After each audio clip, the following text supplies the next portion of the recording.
social media has been buzzing both positively and negatively with regards to these ICE raids that have been going on in basically all the major cities, but especially here in Los Angeles, where we do our show from.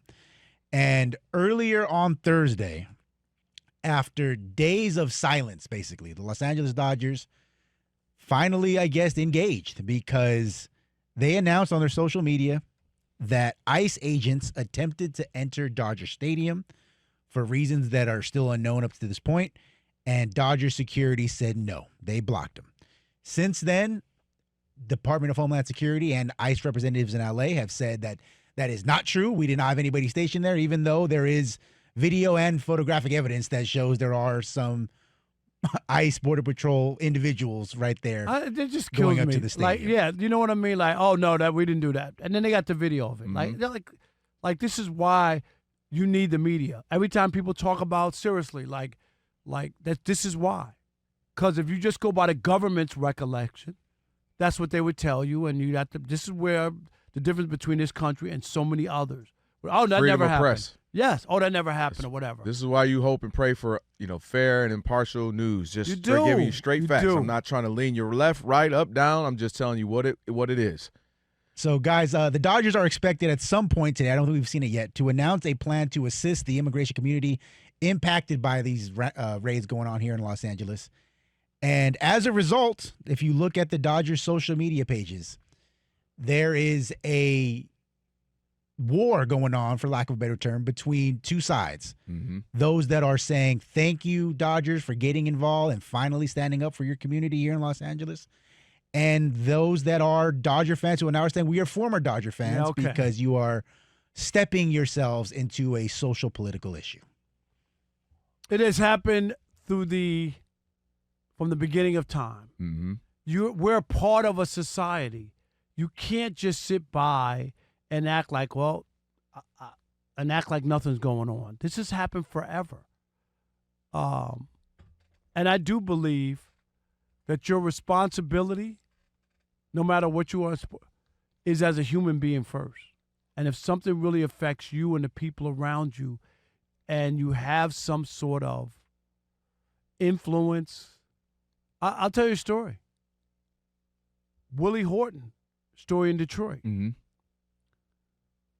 With the riots going on, he was a popular player, black player. Mm-hmm. Riots break out in Detroit. He goes out there to try to calm people in his Tiger uniform because he was so popular. People were worried about, he's going to get hurt out there, whatever, but he felt that he had to try to do something that compelled to try to help the community that was going through something at that point. Do you know what I mean? Yeah. And I think that that's important. People can do whatever they want. I hear it all the time. And I'm just going to be straight up. When people don't hear what they want to hear, they'll say athletes shouldn't say anything. They should just whatever. But then when they invite athletes who are saying what they want to hear, they put those athletes on and they don't have any issue with it. Or those entertainers, right? You know what I mean? Yeah. Like, so which one is it? So you shouldn't put athletes on who are pro whatever your spiel is and then be negative towards the other ones who are saying something that you don't believe in. I mean, that's my biggest issue. I think we all have a responsibility. I'll give you an example of what you're just talking about. Blue Lives Matter, storm the state capitol, injure, and abuse and end up lives being taken at the state capitol. Blue lives don't matter now because you're beating up all the hundreds of police who were there. So it's, Blue Lives Matter. Storm the Capitol. Beat up state Capitol Police. So it happens all the time. All right. So for me, I think this is always an interesting conversation because it becomes where does a business, an organization, an athlete, an entertainer responsibility lie? Because you have some entertainers, for instance, Michael Jordan. We know privately he's given some money to folks and tried to help out over the years. He was criticized during his playing career. Because he was not publicly standing up for this, standing up for that, speaking up for this. Nobody wants you to be speaking on every situation that comes on. And I don't mean to interrupt. I do want to say this. Tiger Woods, when he's at the Masters, where they had no black members. To what, 1989? That's where Tiger Woods should voice, hey, if you can't, I'm black. okay, no matter what he called himself, if you want to allow black members here, I don't think I'm going to skip the Masters.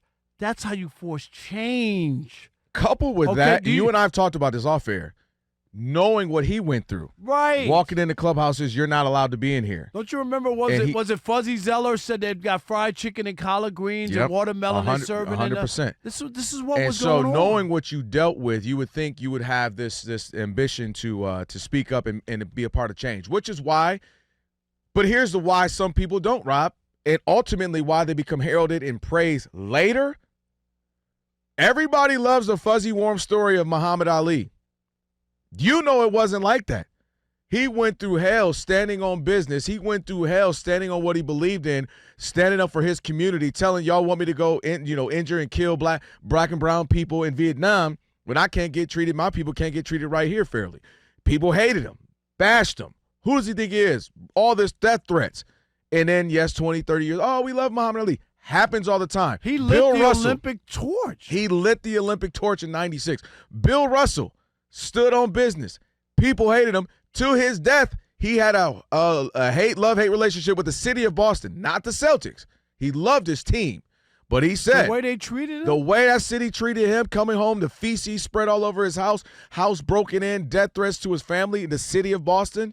He never loved the city of Boston. He loved his Celtic. He was very adamant about that. My point is, so you have people who speak up, who stand up, and there are oftentimes sacrifices that come with it, penalties that come with it, which scares some people. The loss of money, the loss of fame, the loss of notoriety, and just feeling as if they, I'm on death threats, I have to go through this.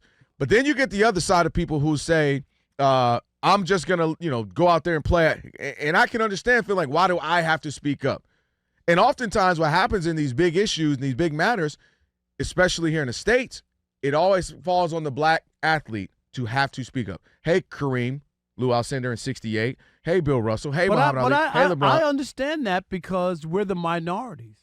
And the majority is never going to – why would they need to speak up when they're not involved? They're not being depressed. But because – do you know what I mean? But what is the first thing you said? Well, they're humans first. No, I agree. And your teammates. You're in these sports. I agree. But I'm saying you're not looking for them to do it is what I'm saying. You're going to have to and there are some – people can say whatever they want about Aaron Rodgers. At the time when the controversy went on about Colin Kaepernick, he was the first white quarterback I heard say it wasn't about the military. The kneeling. It wasn't about you the know military, what I mean? Yeah. Like he said something. And that's what I mean. So when you say, of course, it's always incumbent upon. I'm just saying, but I'm saying, as you always tell me, if I was in that room as the media, I would ask this. I already know if that. I was in that room, I would say, hey, Peyton Manning, why aren't you speaking up on blah, blah, blah? They asked Tom Brady, and he acted as if he I'm didn't not know what was familiar going with. on. I don't really know. He had teammates who kneeled, and Tom Brady acted They like kneeling? So my point is, it always, and then I had a chance to ask Kareem Abdul-Jabbar this a few years ago when we was live. It was during George Floyd summer and the protests, and then it just turns to chaos here in Los Angeles. And we had him live on the air, and I asked him, say, why was it always incumbent upon you? Why was it always incumbent upon other black athletes? And no one else ever has to do it. And he said that was just a burden that was on us, and we had to do it. But this is where organizations, what's your ethos? What matters to you? What's your role in the community? And thankfully, there are a lot of organizations who stand up, who speak up, who are part of the community, who are willing to take the heat for a little bit. People are going to be honest. Who are willing to, have a certain part of the fan base that might be upset with you. It's okay. But when you stand on what your team, your organization is about, what your organization believes in, ultimately, I think things work out for you, and you become endeared and beloved in your city, in your community, in your town. There were teams, when Jackie Robinson broke into baseball that just wanted no part of it. And their fans and all that kind of stuff, and the Dodgers still went along with it. And I'm not saying that the Dodgers were strictly because they were this franchise morally right. Yeah. Morally right. Branch Rickey saw all these black people in Brooklyn walking past the stadium and not buying tickets. You know what I mean? And I'm not mad at him. He's a businessman, right? And sometimes it takes a spark. Sometimes it is a business deal that turns to doing the right thing that changes the game. But yeah, you definitely want at some point organizations, people, athletes to do what's right, to speak up for the community. because for humanity. And like I said, that's why I gave examples of Muhammad Ali. He did it when it wasn't popular. LeBron, to his credit, now he jumps in everything, but to his credit, you don't want to that's what I said. He does jump in everything, but he stood up when he at the peak, and people would be like, "Wow, I'm shocked this guy would do that." Like we said, when Tiger Woods wouldn't, when Michael Jordan wouldn't often.